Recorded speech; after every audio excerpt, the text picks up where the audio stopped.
nombre es José Maldonado y nací en Honduras. Y bueno, mi papá fue el primero que decidió venirse para este país y nos venimos poco a poco. Y bueno, gracias a Dios estamos toda la familia hoy aquí. Cuando mi papá se vino, de alguna manera el vínculo familiar se rompió, pero sí, de alguna manera nos marcó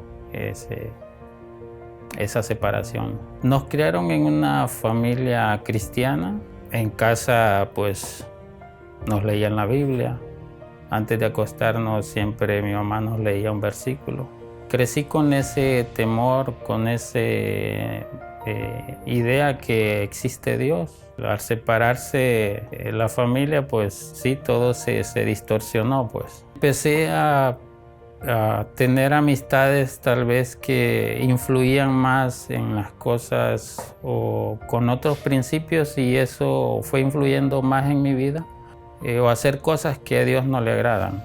Cuando uno ya también crece, pues empieza a tomar las decisiones que a uno le parece, aunque estén equivocadas. Que algo me decía que no estaba correcto lo que hacía, pero no le tomaba la mayor importancia, pero siempre se me venía a mi mente lo que mi mamá o mi papá nos aconsejaba. Hacía cosas incorrectas, pero siempre había como un conflicto entre lo que estaba haciendo y lo que era lo correcto o lo que agradaba a Dios. Fue creciendo un sentimiento de culpa en mi mente. Y eso me lleva a mí a empezar a tener un episodio como de ataques de ansiedad y de pánico. Y empezó mi vida a tener muchas complicaciones, por así decirlo. Y ese sentimiento de culpa fue creciendo más. Llegué a tener esos episodios de ansiedad y de pánico, y si bien es cierto no fue de un solo, pero fue un proceso donde se fueron acrecentando esas situaciones hasta llegar a tener donde yo no podía tener el control de mis emociones. Sentía miedo a morir, no sabía la razón por la cual, pero sí sentía como que me iba a pasar algo.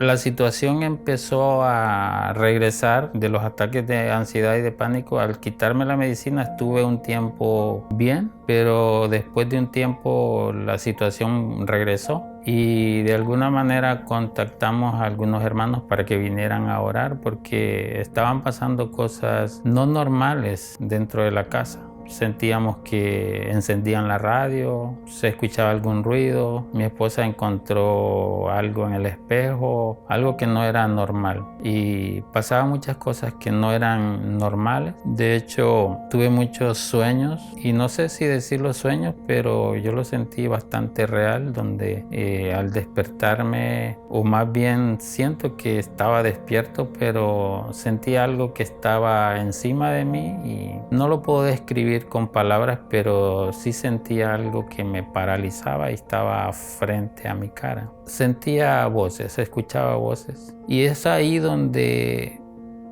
yo me doy cuenta que sí necesito de Dios. De alguna manera Dios pone en mi mente que no hay otra salida más que buscar de Dios, y tenía la convicción de que al bautizarme las cosas iban a cambiar. Yo estuve a punto de bautizarme por una iglesia judía mesiánica, porque mi hermana asistía ahí. Planificamos irnos a bautizar a Galveston, pero nunca se dio. Pero sí ya sentía en mi corazón que necesitaba tomar la decisión de bautizarme. Después de que oraban, la situación volvía a la normalidad. Después de un tiempo, de alguna manera, nosotros o yo no me comprometía con Dios. Al comprometerme con Dios, no sucedieron más cosas aquí en la casa, y empezamos a tener una vida más tranquila, a tener una relación más cercana con Dios.